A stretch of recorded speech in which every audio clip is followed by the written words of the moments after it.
Okay, here is my follow-up video, 5 months into owning this Hidoes C6. Some people I've known have pronounced it Hideos. I choose to pronounce it Hidoes. And so yeah, I'll just do my best to give my thoughts. This is again unprepared, unedited, but yeah, just in terms of how it has been using it. So I've done very little maintenance and have not cleaned it. In terms of paint, you know, I'm not the best at looking after my bike. I suspect these marks are all from, I store it in my back garden. It's a very narrow passageway, but considering that, it's actually held up quite well, to be honest. There's just various scrape marks here and there, but that's my own fault. I was initially worried about the paint job, but it's actually fine. I use the D-lock through here and I can't really see any discernible marks around there, so any marks that it does have are really my own fault. In terms of the rear pannier and the amount of weight this can take, it's actually amazing. As you can see, I've got a rear seat, one which I just bought from Amazon.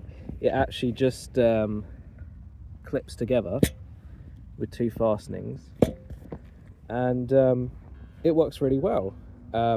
I take people on the back sometimes. I've gotten about 4 different people to agree to get on the back. Usually they're like no at first, and then they agree, and yeah, it works really well.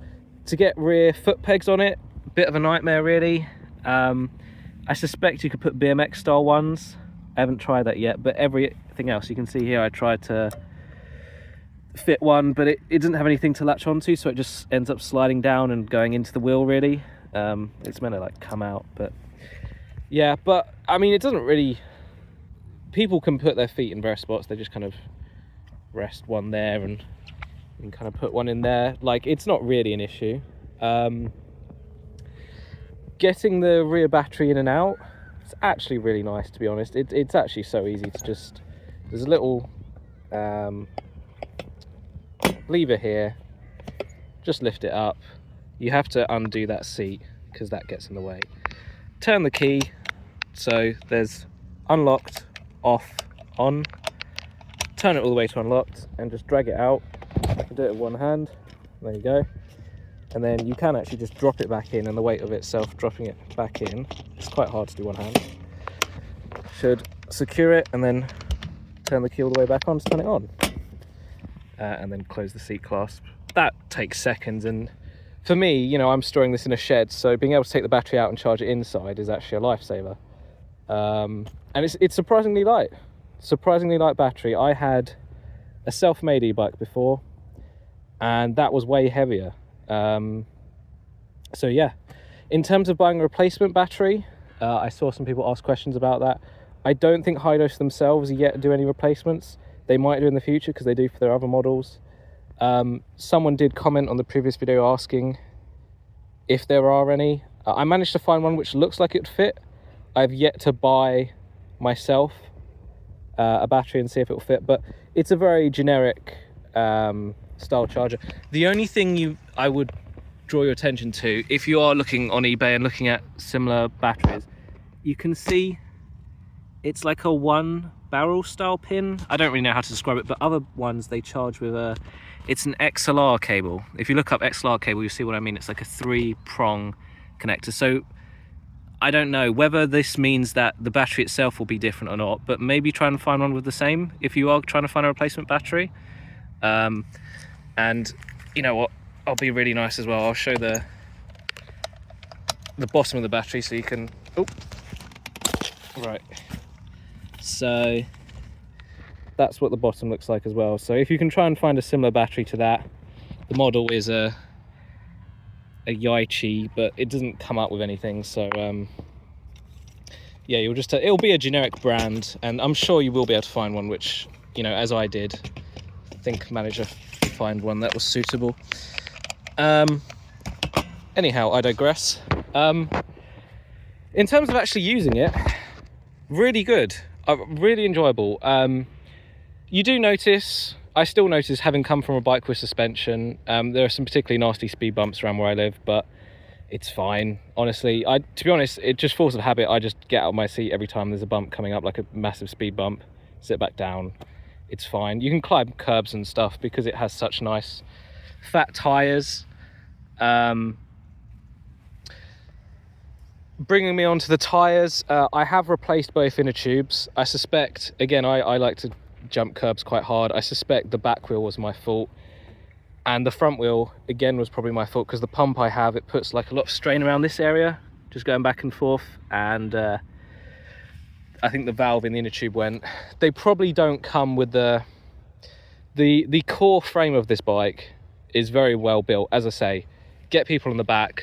I've actually taken an inflatable kayak with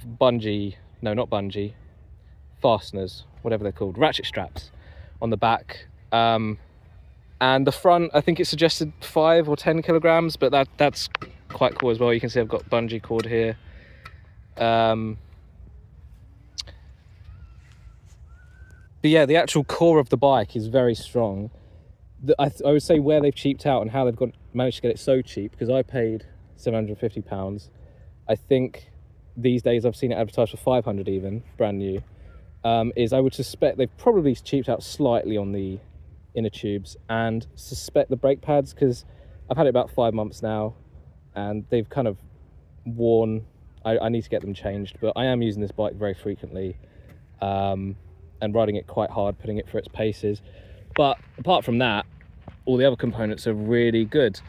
You can de-restrict the bike from 15 miles an hour. Oh yeah, you can see, by the way, I've done 662 miles.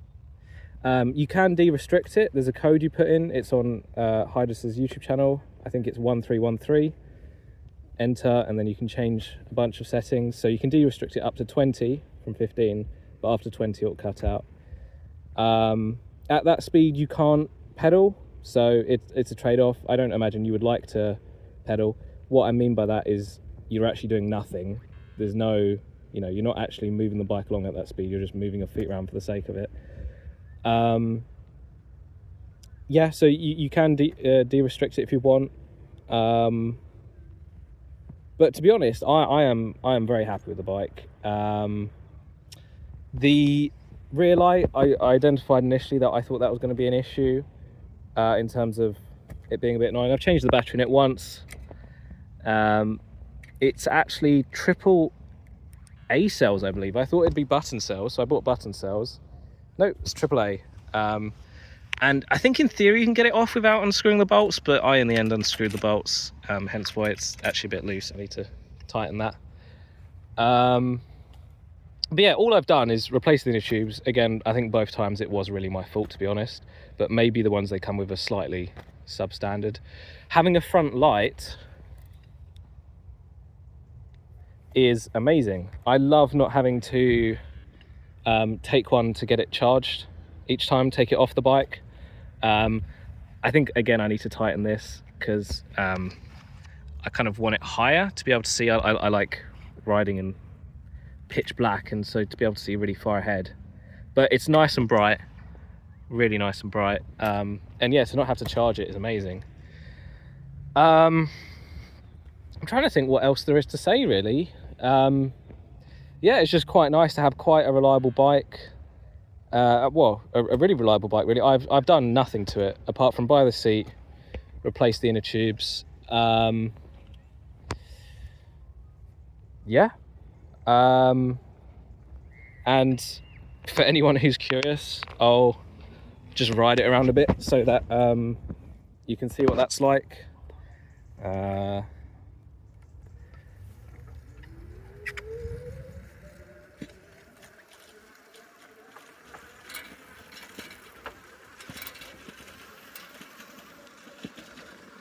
So you can hear squeaky brakes. That's what you can hear. You can hear my squeaky brakes because I need to replace them, but that's my fault. You can hear the motor is not too bad, not too loud. It's kind of a nice, satisfying noise. It's just a little whir you hear. Yeah, let me know if you have any other questions, but I've kind of exhausted everything I think I can say about this bike. I've really enjoyed it. If you can get it for £500, I would say it's a steal. Go for it. The amount of stuff you can get on it, as I say, I've even carried home 20 kg weights for like a home gym setup I was building, and just ratchet strap them to the back. This thing is it's incredible. Really good value for the money, and I can't recommend enough. Let me know if you have any questions. Thank you. One final addendum in terms of the range. When I first bought it, I did about 25 miles, I want to say 26 miles in a day, and still had some range left. Whether that has decreased since I've had it, because I've used it quite hard, I'm not really sure, especially because I'm riding it a lot more hard than I used to. I think it probably, like most e-bikes, it has one of those things where it has 5 bars, and when it gets to like the last 2 bars, I want to say they go quicker. I think it's a thing most e-bike batteries struggle with, because they're checking the battery level just based off the voltage, and when the battery starts getting quite low, you get a lot of voltage sag. So they're not the best in terms of looking at your range, but you get a sense of the feel for it. This is true of any e-bike, to be honest. Even the expensive Bosch ones you'll get that are in the thousands. Yeah, the range is really good. It is predominantly a city bike in the fact that it has no suspension and yeah, the battery size, but it's done me really well. When I say it's for the city, I would say like long distance city. You know, you can go from one side of the city to the other. Again, I'm in Norwich and I routinely use it for that sort of stuff. I will go days without charging it because I'm just doing little runabouts, so I'll charge it every 3-4 days. So yeah, that was just a little addendum about the range, just in case anyone had any questions.